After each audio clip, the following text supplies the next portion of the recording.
नमस्कार। एक बार फिर से आप सभी का स्वागत है। आज की इस वीडियो में हम इकोनॉमिक्स के जो कुछ पार्ट्स हैं, जो उसके कुछ टॉपिक्स रह गए थे वो पढ़ेंगे। इसमें पहला जो टॉपिक्स है हमारा स्टॉक एंड फ्लो। ये स्टॉक एंड फ्लो क्या होता है? स्टॉक आप सभी समझ रहे होंगे। स्टॉक क्या है? Stock related to a point of time, यानी कि वो वेरिएबल्स, वो सारी की सारी चीज़ें जो किसी पॉइंट ऑफ टाइम पे मेज़र की जाती हैं। कोई भी चीज़ है किसी पॉइंट ऑफ टाइम पे हम मेज़र कर रहे हैं कि सपोज दैट 1 मई को आपके अकाउंट में कितने पैसे हैं, पॉइंट ऑफ टाइम, तो वो क्या हो गया? आपका स्टॉक हो गया। मैं कहता हूँ कि मेरी घर की जो वाटर ओवरहेड टैंक है उसमें इस समय कितना पानी है या आज कितना पानी है, तो वो क्या हो जाएगा? वो स्टॉक हो जाएगा। तो स्टॉक का बहुत सिंपल सी भाषा में अगर बात करें तो पॉइंट ऑफ टाइम, जहाँ पर पॉइंट ऑफ टाइम दे दिया जाएगा, आप समझ जाइए वो क्या है, वो हमारा स्टॉक कहलाएगा। पॉइंट ऑफ टाइम, कोई भी एग्जैक्ट टाइम है उसमें दे दिया जाएगा। दूसरा फ्लो, फ्लो क्या होता है? Period of time. It is related to the period of time, 1 महीने में। जैसे कि हमारे खर्चे, 1 महीने में हमने कितना पैसा खर्च किया, पीरियड हो गया 30 दिन का। हमने कितनी इनकम की 1 महीने में, 6 महीने में, 1 साल में, तो वो क्या हो गया? पीरियड हो गया। ये क्या? फ्लो। फ्लो के साथ चीज़ें चलती हैं। इनकम जो है ऐसा थोड़ा ना सडनली कि इस डेट में हमने अर्न कर ली। हमने पूरे महीने मेहनत की, हमने पूरे साल मेहनत किया उसके लिए, उसके बाद में वो चीज़ें हमें अर्न हुई है, तो वो क्या हो जाएगा? हमारा फ्लो। तो ये दोनों चीज़ें हो गई। आपको ध्यान रखना है यहाँ पर पॉइंट ऑफ टाइम इंडिकेट करता है स्टॉक को और पीरियड ऑफ टाइम इंडिकेट करता है हमारे फ्लो को। Is that clear? इसके बाद में आता है हमारा इन्वेस्टमेंट। इन्वेस्टमेंट क्या होता है? Investment means additions made to the existing stock of capital during the year. किसी भी एक अकाउंटिंग ईयर में या किसी भी वर्ष में जो हमारी एग्जिस्टिंग स्टॉक होता है कैपिटल का, मान लीजिए 1 लाख रुपए है, उसमें जो हमने एडिशंस कर दिया एक साल में, सपोज दैट 1 साल में आपने बैंक में पैसे रखे हुए हैं, 1 लाख रुपए बैंक में रख दिए, बैंक ने 8% की रेट से उस पर इंटरेस्ट लगा के आपको दे दिए, तो आपका अमाउंट कितना हो जाएगा? 1,08,000 रुपये। तो ये क्या कहलाएगा आपका? ये हमारा कहलाता है इन्वेस्टमेंट। कितना इन्वेस्टमेंट किया? 1 लाख।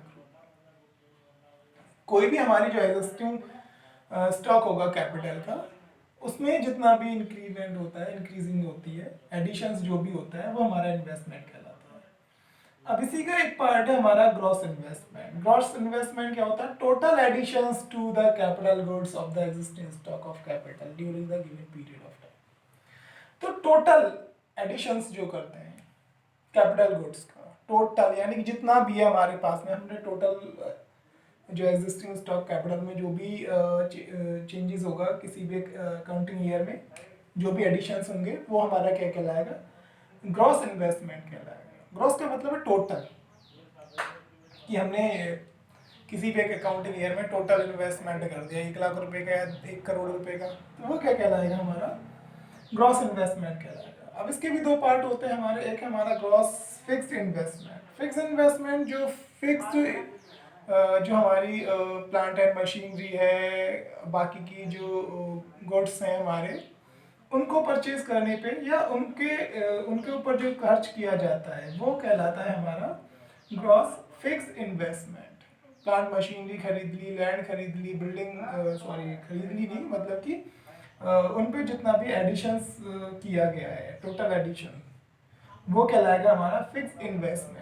और इन्वेंट्री इन्वेस्टमेंट में क्या हो जाता है? इन्वेंट्री इन्वेस्टमेंट में होता है हमारा जो इन्वेंट्री होती है, जैसे रॉ मटेरियल है हमारा, आपने रॉ मटेरियल कितना खरीद लिया, वो भी तो इन्वेस्टमेंट ही है। अगर हम रॉ मटेरियल नहीं खरीदेंगे, रॉ मटेरियल के अलावा हमारा वर्क इन प्रोग्रेस में गुड्स होता है, स्टॉक, और फिनिश गुड्स का भी स्टॉक होता है।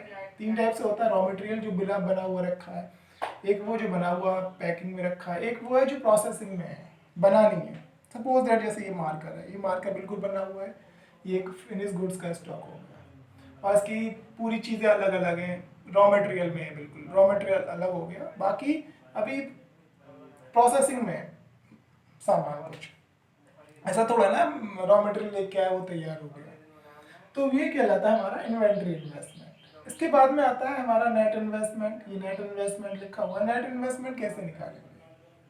नेट इन्वेस्टमेंट फाइंड किया जाता है हमारा ग्रॉस इन्वेस्टमेंट माइनस डेप्रिसिएशन। यानी कि अब जैसे अभी बात की गई थी फिक्स इन्वेस्टमेंट की, फिक्स इन्वेस्टमेंट में क्या होता है, प्लांट मशीनरी है, बिल्डिंग है, ये सब चीज़ें, अब इनके ऊपर डेप्रिसिएशन भी तो लगता है।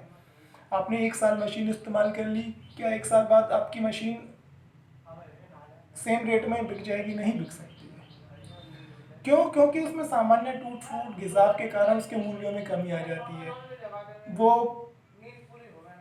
पुरानी हो जाती है, या उसके फीचर्स बैकवर्ड हो जाते हैं इस कारण से। तो इस कारण से जो भी उसके मूल्यों में कमी आती है वो डेप्रिसिएशन कहा जाता है। तो हमने क्या करा, ग्रॉस इन्वेस्टमेंट में से वो डेप्रिसिएशन माइनस कर दिया, हमारा निकल के आ गया नेट इन्वेस्टमेंट। क्लियर हो गया होगा सभी को आसान शब्दों में? तो ये सारी चीज़ें क्या है, नेट इन्वेस्टमेंट और ग्रॉस इन्वेस्टमेंट, इन्वेस्टमेंट हो गया, आपका स्टॉक एंड फ्लो हो गया, बेसिक चीज़ें हैं। इसके बाद में एक चीज़ और आती है हमारी, जो आता है हमारा डेप्रिसिएशन क्या है एक्चुअल में। अब डेप्रिसिएशन की बात करेंगे, डेप्रिसिएशन एक्चुअल में होता क्या है अगर डेप्रिसिएशन की बात की जाती है। अब ये इसको 2 पार्ट्स में डिवाइड किया गया है। एक तो है हमारा नॉर्मल वियर एंड टीयर।